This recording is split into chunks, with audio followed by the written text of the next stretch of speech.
夜如何鸡，夜未央，庭燎之光。君子制止，鸾声锵锵。夜如何鸡，夜未艾，庭燎折折。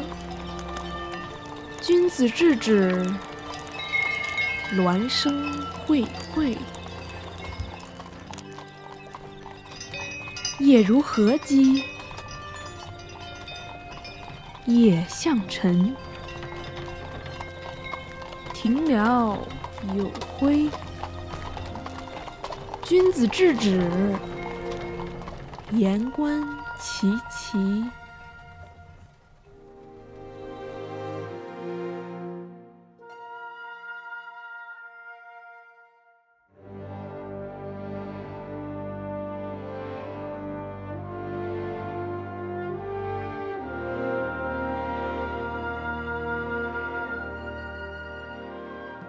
这个作品参考了《诗经》中庭燎和尹其雷两首诗，上半部分是庭燎，下半部分是尹其雷，分别讲述的是周朝天子和寻常百姓家的故事。文样参考了汉朝文物的式样，视频中的个人观点不免会有所争议，仅供参考，请大家理性讨论。视频的使用指南放在这里了，请各位观众按需跳转。老规矩，咱们先画颜彩。这里用的都是天然矿物磨成的颜料，吃了会嘎，别啥都想吃哦。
下来啊！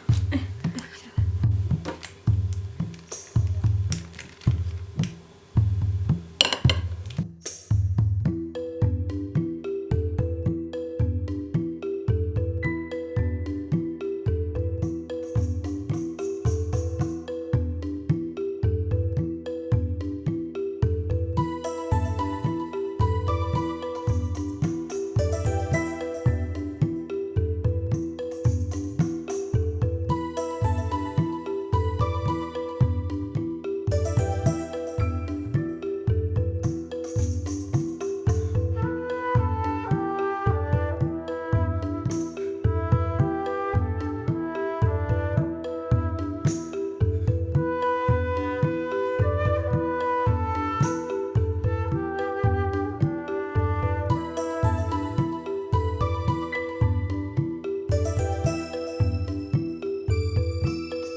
好，做完了。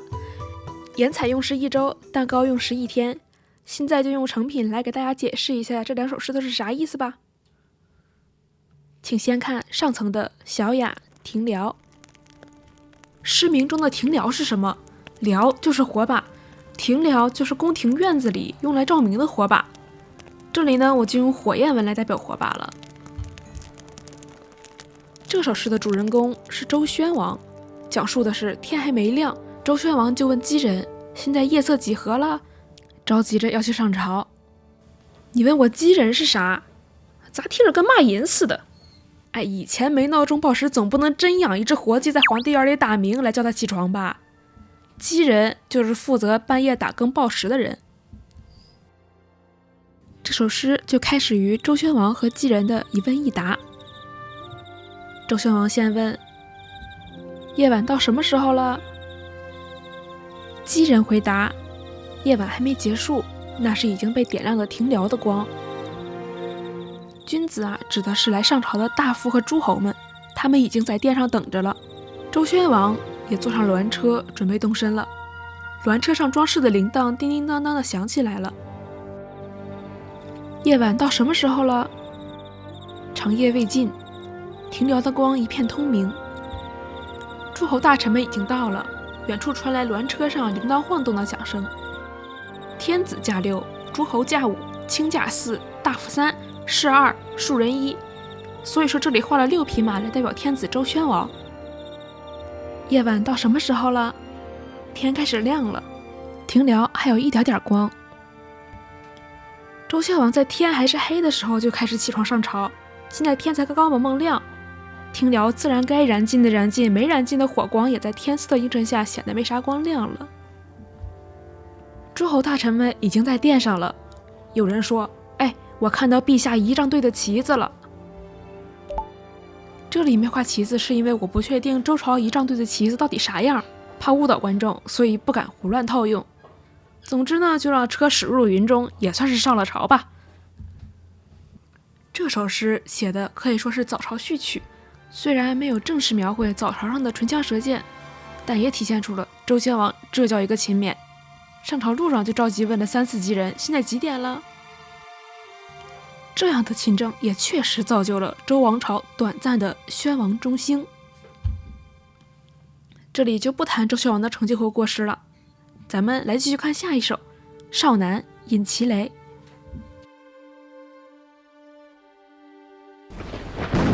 饮其雷，在南山之阳，何思为斯，莫敢卧黄。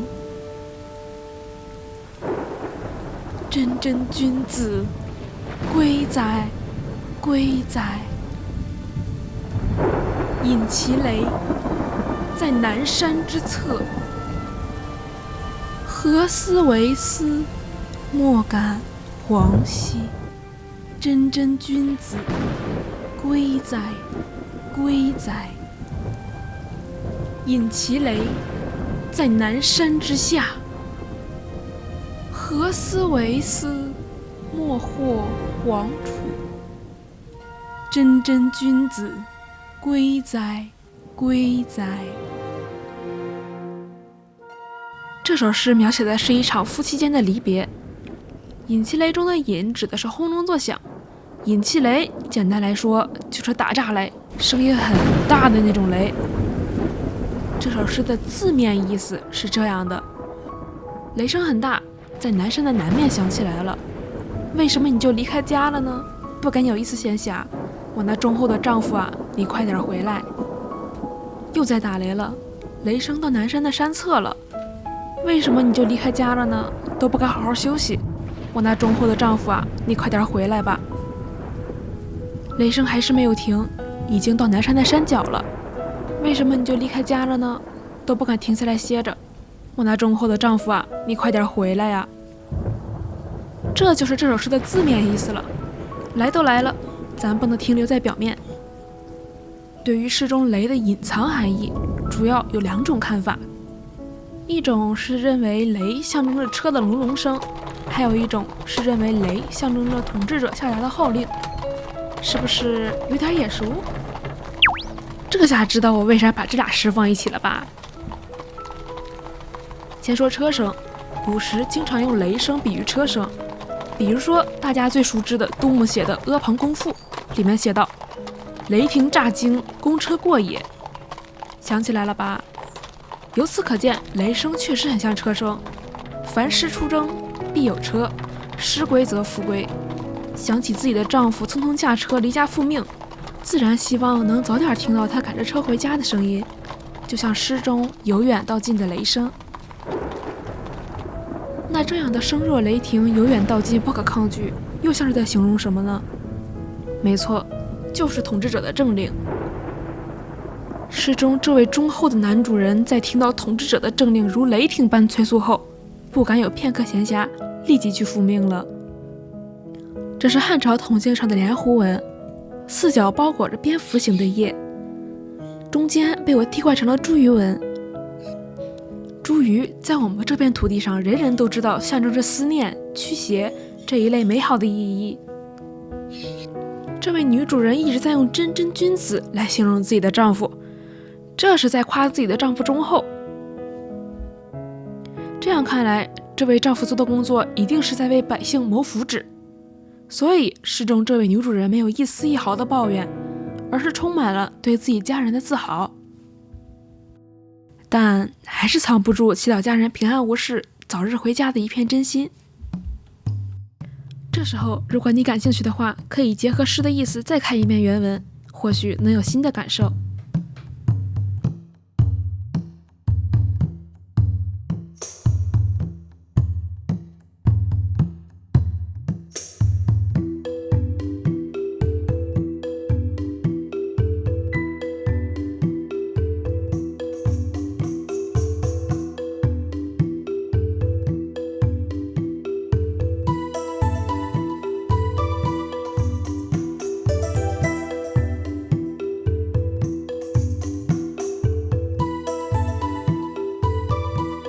切一块给观众们尝尝。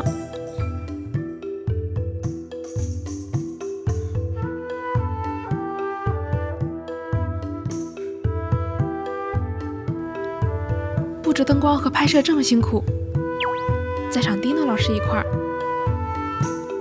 希望这期视频可以带给你视觉上的享受，或许也能让你感受到一些淡出大众视野的诗经和传统纹样的美。我们下期再见。